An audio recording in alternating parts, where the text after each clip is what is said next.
Support for Education, Join the Conversation is provided in part by ENA, provider of high-speed broadband connectivity and communication solutions to Vermont schools, and proud to support the Vermont Agency of Education in improving the learning opportunities for Vermont students.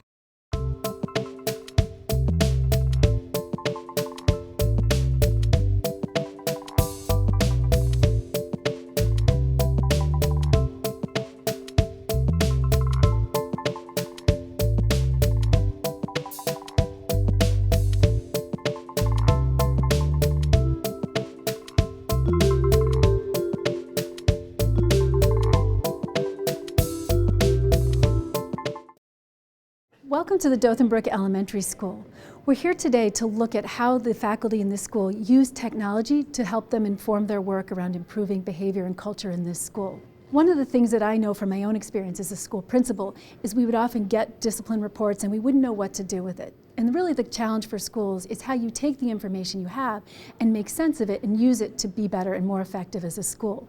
One of the things that this school is doing is carefully tracking incidents and keeping them in their technology systems and using those technology systems to actually evaluate what is it that students seem to be struggling with, what is it the school needs to teach, and then to evaluate the impact of those efforts to improve behavior by looking at reductions in those incidents moving forward.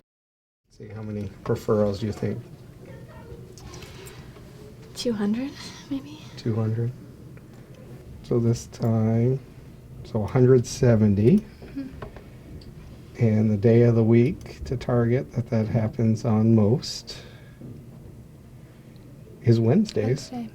Very interesting. So these guys at Dothan Brook have been using SWIS, School-Wide Information System, for data collection, and their decisions are really based on what their data indicates. So at each level, for kids at the universal level, the data that shows how all kids are doing within the building, and then kids who've been targeted for some more individualized supports or intensive supports. Big part of PBIS is our behavior tracking. So we call these student support forms.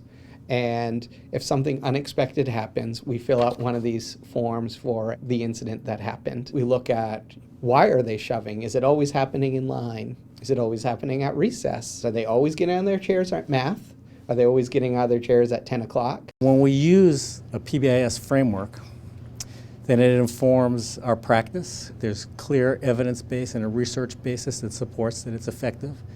And then data tells us whether it's doing what we hoped it was doing and whether we're implementing it with fidelity. I meet with every grade level team at least once a month.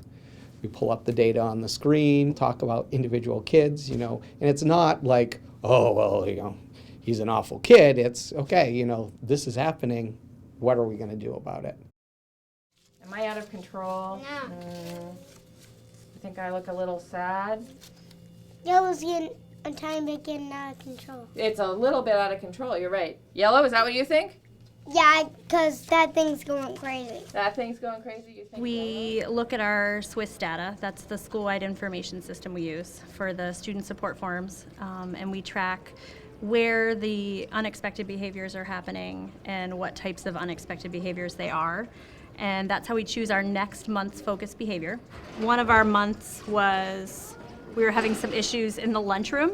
So this video that we created with the students highlighted some of our big expected behaviors with the lunchroom. Communication, it's so quick and so fleeting. When you're able to put it in a video or a picture and be able to talk about it that way, kind of slows it down for the students so they're really able to piece apart that social situation. I use technology with children directly to help children get a view on themselves. They can't otherwise. It's not easy to see ourselves, even as adults. I will pull in my iPad. I will make films frequently of either myself or the child or a group that includes the child. And then with the child, I will sit and have the child brainstorm and analyze, what did I see here?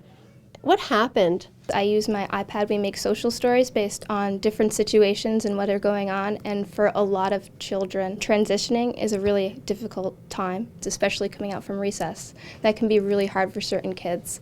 So we make videos and we take pictures and we talk about what's expected at this time, what does that look like, what might other people be feeling or thinking based on what your behavior is. Over the years, it has been wonderful to have teachers come to see that if you help support kids' social, emotional, behavioral growth and development of skill, then it will work better in the classroom. So these guys at Dothan Brook have data that shows that not only have things improved around behavior and social skills, but along with that, they've shown really significant improvement in academic achievement for their kids.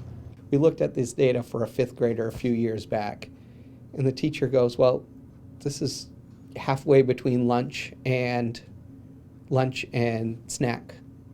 And she said, I'm just going to try giving them a little food. I'm going to slip them a granola bar at that time, and the behavior went away. I mean, it's not always that magical, but sometimes, we could have punished the kid. We could have sent him out of the class, but that wouldn't have worked because that wasn't the problem. That's the big step with PBIS. It's, you've got this data, you've got this information, but what are you going to do about it?